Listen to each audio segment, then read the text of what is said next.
প্রিয় দর্শক, আপনাদের সবাইকে স্বাগত জানাচ্ছি এনটিভির প্রতিদিনের আয়োজন স্বাস্থ্য প্রতিদিন অনুষ্ঠানে। আপনাদের সঙ্গে আছি আমি ডাক্তার সানজিদা হোসাইন। দর্শক, যে বিষয়টি নিয়ে আজ আমরা আলোচনা করব সেটি হচ্ছে ব্রেস্ট লাম্প। এই বিষয়টি নিয়ে আলোচনার জন্য আমাদের স্টুডিওতে আজ উপস্থিত আছেন একজন বিশেষজ্ঞ চিকিৎসক। চলুন পরিচিত হয়ে নেই আজকের অতিথির সাথে। ডাক্তার হুমায়রা আলম ১৯৭১ সালের জানুয়ারিতে ঢাকা জেলায় জন্মগ্রহণ করেন। তিনি ১৯৯৭ সালে ময়মনসিংহ মেডিকেল কলেজ থেকে এমবিবিএস ডিগ্রি অর্জন করেন।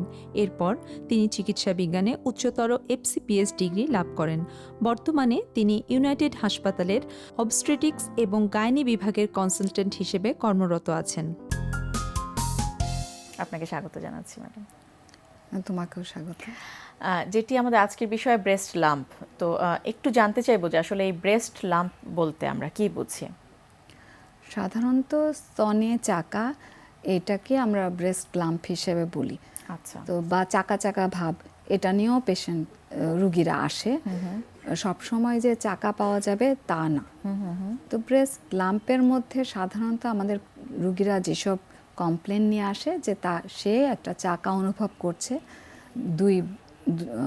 দুটো ব্রেস্টেই সে চাকা ফিল করতে পারে, অথবা যে কোনো একটিতে সে চাকা ফিল করছে। কিছু কিছু চাকা আছে যেগুলো নড়াচড়া করে। আচ্ছা। তো সেগুলো ফাইব্রোঅ্যাডিনোমা সাধারণত হয়ে থাকে। ফাইব্রোসিস্টিক ডিজিজও কিছু হয়ে থাকে এবং ব্রেস্ট ক্যান্সারও এই চাকার অন্তর্ভুক্ত। তো সাধারণত রুগীরা যেটা করে, ব্রেস্ট লাম্প যখন বা চাকা সে ফিল অনুভব করে, তখনই সে প্রথমে ব্রেস্ট ক্যান্সার কিনা সেই ভয় থেকেই ডাক্তারের কাছে চলে আসে, আমাদের কাছে আসে। এবং সেইখানে আমাদের প্রথমেই তাকে পরীক্ষা করে আমরা তাকে আশ্বস্ত করি, যদি সবসময় ব্রেস্ট ক্যান্সার হয় না, সেইটা আমাদের পরীক্ষা নিরীক্ষা এবং এক্সামিনেশনের মাধ্যমে আমরা রুগীকে কি ধরনের চাকা, কেন চাকা, এটার কি ধরনের ট্রিটমেন্ট, সেটা আমরা রোগীকে বুঝিয়ে দিই। আচ্ছা, তাহলে এই চাকার ধরন দেখে কি বোঝা যায় যে আসলে কেন হয়েছে বা কি ধরনের চাকা, এটি আসলে ক্যান্সারে কিনা, কিভাবে বোঝান তখন তাদেরকে? যেটা হলো গিয়ে একটা থাকে, যেটা হলো গিয়ে স্তনের চাকাটা একদম শক্ত চাকা, যেটা নড়াচড়া করে, মুভ করে, সেগুলো সাধারণত ফাইব্রোঅ্যাডিনোমা, সেগুলো ক্যান্সারাস না, খুব ভয়ের কিছু না। আবার কিছু আছে চাকা চাকা ভাব, যেমন ফাইব্রোসিস্টিক ডিজিজে হয়, একটা ইরেগুলার একটা চাকা থাকে, যেটা আসলে কিছু শক্ত জায়গা, ওটা পিওর লাম্প না, যেটা শক্ত চাকা ওরকম না। তো ওটারও শুধু যেটা হয় সিমটম, যে সে ব্যথা থাকে স্তনে। এটা ঋতুবতী মহিলাদেরই বেশি হয়ে থাকে ব্যথাটা, ঋতুর কাছাকাছি সময় 15 দিন আগে থেকে চাকাটা ব্যথা করা শুরু করে। সুতরাং সেসবও ক্যান্সারাস না, কিন্তু ব্যথা মুক্ত চাকা এবং শক্ত চাকা যেটা মুভ করছে না, সেসব নিয়ে আমরা একটু চিন্তিত হয়ে পড়ি। আচ্ছা। তো সেসব ক্ষেত্রে প্রথমেই প্রাথমিক এক্সামিনেশনেই আসলে বলে দেওয়া যাবে না যে এটা ক্যান্সার, এটা ক্যান্সার না। কিছু পরীক্ষা নিরীক্ষার পরেই আমরা সেটা বলতে পারি। আচ্ছা, কোনো ফ্যাক্টর বা কারণ কি রয়েছে এই ব্রেস্ট লাম্পের বা স্তনের চাকার? যেটা হলো কি, এটা একটা জিনবাহিত রোগ। ধরা হয় যে ফ্যামিলিতেই ফ্যামিলিয়াল কিছু একটা ইনফ্লুয়েন্স আছে এটাতে। তো যেই সব ফ্যামিলিতে ফার্স্ট ডিগ্রি রিলেটিভ, যেমন ফুপু, খালা, এদের থাকে স্তনের কোনো ক্যান্সার, তারা কিন্তু ঝুঁকিতে আছে।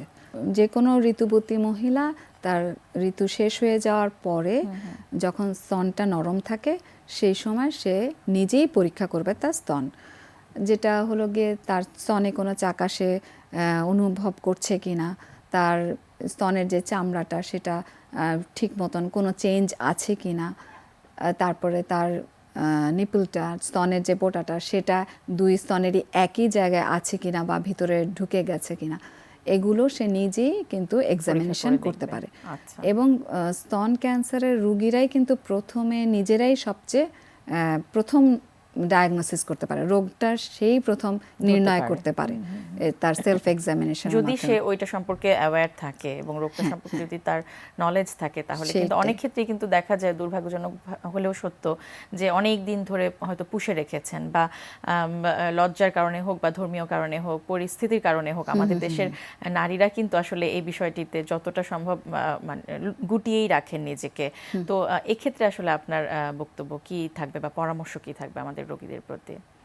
এটা তো মানে এটা লজ্জার কোনো বিষয়ই না, কারণ এটা তো আমার শরীরের একটা অংশ, এটা তো লজ্জার কোনো অংশ না। এটাতে যে কোনো রোগ হবে সেটার সমাধানও আমাকে তাড়াতাড়ি নিতে হবে, যত তাড়াতাড়ি নেওয়া সম্ভব। কারণ একটা রোগ, এটা সব রোগের ক্ষেত্রেই প্রাথমিক পর্যায়ে ধরা পড়লে রোগের চিকিৎসাটা যত সহজ আর সম্পূর্ণভাবে সমাধান আমরা করতে পারি, সেটা যখন জটিল আকার ধারণ করে সেটা আসলে তখন ততটা সম্ভব না। জাস্ট চিকিৎসা করার জন্য চিকিৎসা, সেটা যে প্রাথমিক অবস্থায় যদি নির্ণয় করা যায় এবং এটা সুচিকিৎসা নেওয়া যায়, তাহলে রোগীরও অনেক উপকার হবে। রোগীর উপকার অবশ্যই, এবং তার পুরোপুরি চিকিৎসাটা খুব সহজেই করা যাবে। আরেকটু জানতে চাচ্ছিলাম স্ক্রিনিং এর বিষয়গুলো। আসলে প্রতিরোধের মধ্যে তো আমরা স্ক্রিনিংটাকেই অবশ্যই মাথায় রাখবো। স্ক্রিনিং যেটি, তার মধ্যে আসলে কি কি পড়ে? আপনি এর মধ্যে একটি বলে দিয়েছেন যে ঘরে বসে নিজে নিজে সেলফ এক্সামিনেশন করা, এটি ছাড়া আর কি কি ধরনের? আর যেটা হলো গিয়ে আমাদের দেশে এখন যেটা আছে, আমাদের যে মহিলাদেরই বয়স, শুধু যাদের ফ্যামিলি হিস্ট্রি পজিটিভ শুধু তারা না, সব মহিলারই 40 ঊর্ধ্ব সব মহিলারই বছরে একবার স্তনের চেক আপ করানো উচিত এবং একটা আলট্রাসাউন্ড করানো উচিত স্তনের। তো এইটা করলে স্তনের বিভিন্ন রোগ ধরা পড়ে এবং সেই অনুযায়ী আমরা চিকিৎসা দিতে পারি। এরপরে যদি চাকা ধরা পড়ে, সেই ক্ষেত্রে এফএনএসি আছে, সেটাও খুব জটিল কোনো পরীক্ষা না, কোনো ইনভেসিভ প্রসিডিওর না। এফএনএসি করি স্তনের চাকার কি ধরনের গতিবিধি আমরা নির্ণয় করতে পারি, কোন দিকে যেতে পারে বা কি চিকিৎসা। আপনি যেমন কিছু ধরনের কথা বলছিলেন, যেগুলো সবগুলো ক্যান্সার না, ক্যান্সারের বাইরেও, বরং বেশিরভাগগুলো ক্যান্সারের বাইরেই হয়ে থাকে, তো সেগুলোকে আপনারা চিকিৎসা কিভাবে করে থাকেন? সাধারণত ফাইব্রোঅ্যাডিনোমা যেগুলো, যে ছোট আকারের, সেগুলো আমরা বড় হওয়া না পর্যন্ত বা প্রেশার সিমটম না হওয়া পর্যন্ত অবশ্যই প্রাথমিক অবস্থায় আমার এফএনএসি করে আমাকে ডায়াগনোসিস কমপ্লিট করতে হবে যে এটা ফাইব্রোঅ্যাডিনোমা, নিশ্চিত হতে হবে।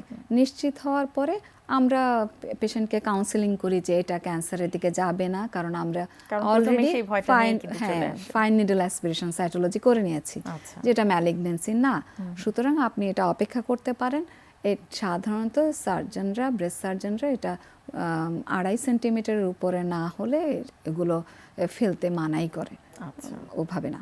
আর ফাইব্রোসিস্টিক ডিজিজগুলির শুধুই কাউন্সেলিং, সেটা হলো এগুলো শুধু ঋতুর পূর্ববর্তী সময় ব্যথা করবে, তো সেই জন্য আমরা স্তন নরম করার জন্য কিছু ভিটামিন দিয়ে থাকি, এবং কাউন্সেলিংয়ে মেইন যে আপনার এই ডায়াগনোসিস হয়েছে, এখন এই পর্যায়ে এটা শুধু ব্যথা করবে, এর চেয়ে বেশি কিছু হবে না, খুব মারাত্মক দিকে বা ঝুঁকির কোনো বিষয়ের মধ্যে নেই, যাবে না। আচ্ছা, আর আপনি তো আর ক্যান্সারের কিছু উপসর্গ তো বলেই দিয়েছিলেন, যেটি ব্যথা মুক্ত যদি কোনো চাকা থাকে, সেক্ষেত্রে একটু ভয়ের বিষয় রয়েছে, এবং অবশ্যই সেটি ডায়াগনোসিস করে কনফার্ম হয়ে তারপর চিকিৎসা করিয়ে নিতে হবে।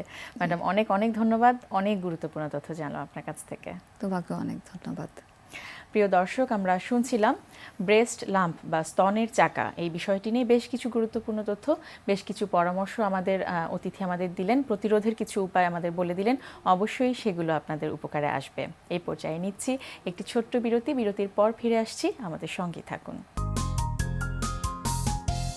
দর্শক, বিরতির পর আবার স্বাগত জানাচ্ছি স্বাস্থ্য প্রতিদিনে। এখন আপনাদের জন্য রয়েছে আমাদের নিয়মিত আয়োজন সুস্থ দেহ সুস্থ মন। আজকের শিশুদের ব্যায়ামের এই এপিসোডে আমরা স্টেপারই আরেকবার ইউজ করছি। এখানে আমরা যেটা করব জাম্প স্টেপ আপ এবং সাইড স্টেপ আপ। প্লায়োমেট্রিক্স মুভটা অ্যাড করা মানে যেটা হচ্ছে যে খুব উঁচুতে লাফ দিয়ে ওঠা, সেটার জন্য যেটা হয় যে এক্সট্রা ক্যালোরিটা বার্ন হয়। আপনি অন স্পট যখন এক্সারসাইজ করবেন আর যখন আপনি জাম্প মুভে করবেন তখন কিন্তু ক্যালোরির পার্থক্যটা অনেক বেশি ডাবল আপ হয়ে যায়। তো এখানে একে হচ্ছে তাকে স্টেপারে বেয়ে উঠতে হচ্ছে, পাশাপাশি যখন সে জাম্প করে উঠবে তখন তার শরীরের যে ওয়েটটা সেই ওয়েটটা নিয়ে জাম্প করার কারণে তার শরীরের ভেতরে একটা ক্ষিপ্রতা, যেটা বলে যে সবচেয়ে বেশি ক্ষিপ্র হচ্ছে চিতা, মানে পশুদের ভেতরে যে কোনো সময় স্পিডটা তার অনেক।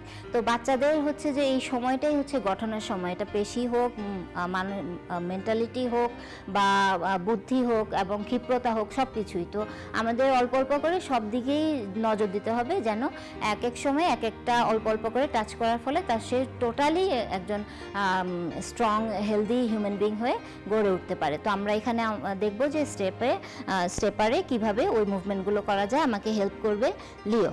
ওকে Leo, yes, good, fine, and yes and okay fine okay. এখানে যখন তুমি সামনে স্টেপ করে করছো তোমাকে মনোযোগ দিতে হচ্ছিল যে ঠিকভাবে পাটা রাখতে হবে, কিনারে পড়লে হবে না, বেশি দূরে গেলে হবে না, তা নাহলে তুমি পড়ে যাবে, রাইট? এখন আরেকটু অ্যাডভান্স, আরেকটু কঠিন কি তুমি করতে পারবে সাইড দিয়ে দেখি? ওকে and go, yes yes, good, fine, nice, okay and done, good. তোমার কাছে কোনটা বেশি কষ্ট মনে হচ্ছিল, সামনে যাওয়া না সাইডে যাওয়া? সাইডে যাওয়া। আমরা সবসময় দেখা যায় যে শিশুরা খুব সহজ সরল পথে চলে যে হয় সামনে নয় পিছে, কিন্তু পাশাপাশি অ্যালাইনমেন্টগুলো হলে তখন দেখা যায় অনেক সময় ওদের ব্যালেন্সটা থাকে না, ওরা ঠিক মুভ করতে পারে না সেভাবে বা ইমব্যালেন্স হয়ে যায়। তো যখন আমরা স্টেপারে আমরা যেটা করলাম যে আমরা সামনাসামনি প্লায়োমেট্রিক্সটাও ইউজ করলাম, এবং যখন সে এই মুভগুলো খুব ভালোভাবে পেরে যাবে তখন যেন সে বোর্ড না হয়ে যায়, বিরক্ত না হয়ে যায়, তার জন্য ভেরিয়েশনগুলো এবং কিছুটা ইন্টারমিডিয়েট লেভেল সেগুলো আমরা অল্প অল্প করে অ্যাড করতে পারি, যেটা হচ্ছে সাইড মুভ।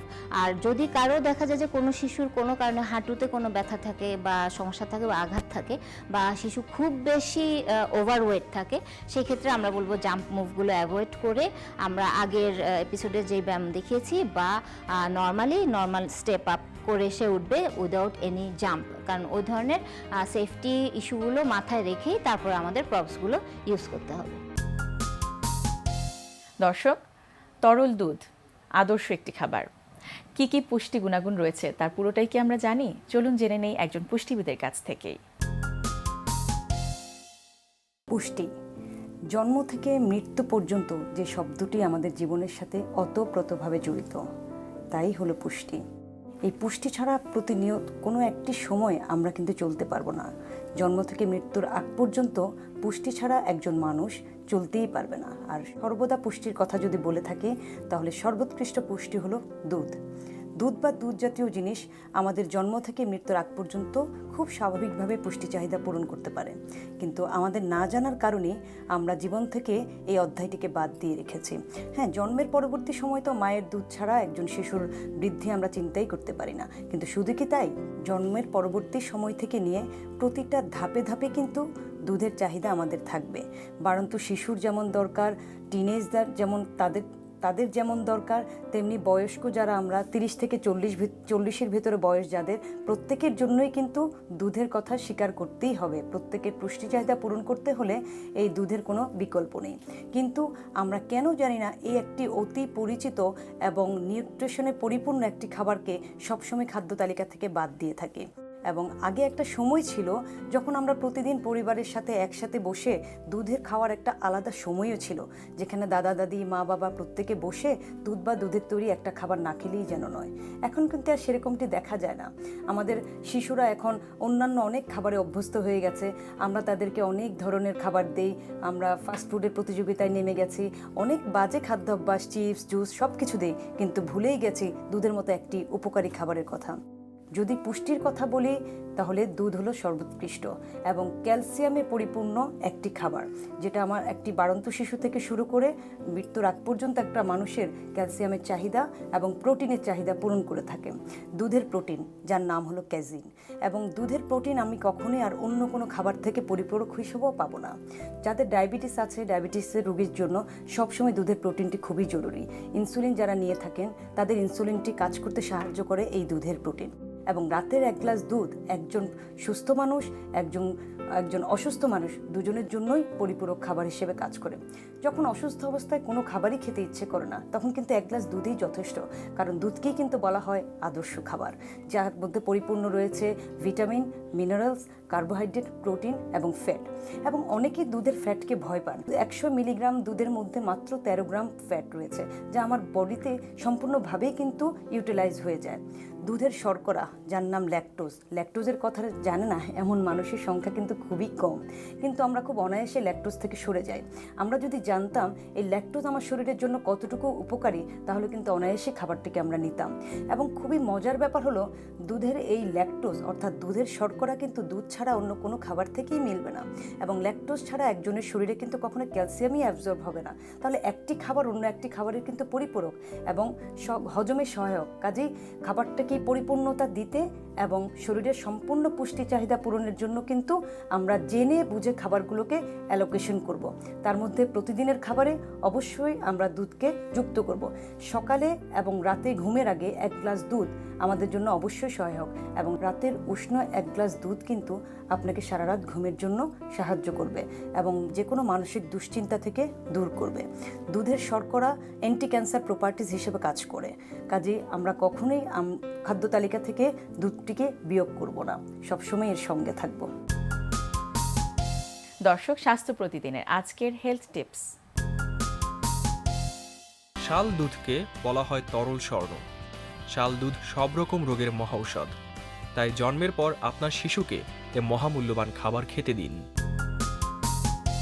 প্রিয় দর্শক, স্বাস্থ্য প্রতিদিন সম্পর্কে যদি আপনাদের কিছু জানার থাকে কিংবা কোনো পরামর্শ যদি আমাদের দেবার থাকে, জানাতে পারেন এই ঠিকানায়। প্রযোজক স্বাস্থ্য প্রতিদিন, এনটিভি, বিএসসি ভবন, 7তলা, 102 কাজী নজরুল ইসলাম এভিনিউ, কারণ বাজার, ঢাকা 1215। ফ্যাক্স 914338 থেকে 7 পর্যন্ত, অথবা ইমেল করুন স্বাস্থ্যপ্রতিদিন@ntvbd.com এই ঠিকানায়। প্রিয় দর্শক, স্বাস্থ্য প্রতিদিনের আগামী পর্বে আপনাদের জন্য যা থাকছে। এদের যখন আপনার অ্যাডিনোয়েডের বৃদ্ধি হয়, তখন সেটা নাকের সঙ্গে কানের একটা টিউব থাকে, যেটাকে ইউস্টেশিয়ান টিউব বলে, এটাকে সেটা ব্লক করে দেয়। ফলে দেখা যায় যে ইউস্টেশিয়ান টিউবটা যখন ঠিকমতো কাজ করতে না পারে, এই বাচ্চারা কিন্তু একটু কানে কম শোনে এবং স্কুলে তাদের পারফরমেন্স প্রথম দিকে খুব ভালো থাকে, পরে দেখা যায় যে ডিটারিওরেট করে।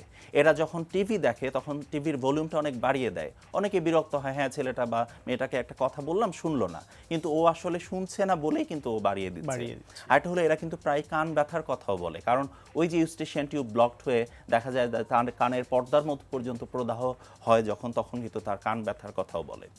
তো এই যে বাচ্চা দেখা যাবে স্বাভাবিক যে বৃদ্ধির যে সময়টা, কারণ তার এই মস্তিষ্ক কিন্তু বিকশমান মস্তিষ্ক, এবং এই মস্তিষ্কের জন্য খাবার কিন্তু হচ্ছে অক্সিজেন, একটা বড় খাবার হচ্ছে অক্সিজেন, তো সেটা সে পাচ্ছে না। তার ফলে হচ্ছে কি, একটা স্বাভাবিক শিশু যার অ্যাডিনোয়েডের অস্বাভাবিক বৃদ্ধি নাই, তার তুলনায় যার অস্বাভাবিক বৃদ্ধি হচ্ছে, সেই বাচ্চাটার কিন্তু ব্রেইন ডেভেলপমেন্টও কম হচ্ছে।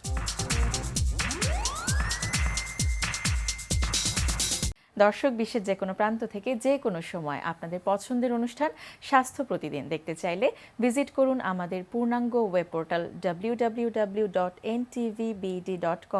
আজ এ পর্যন্তই। সবাই ভালো থাকুন, সুস্থ থাকুন। আগামীকাল আবারও দেখা হবে ঠিক একই সময় এনটিভি পর্দায়।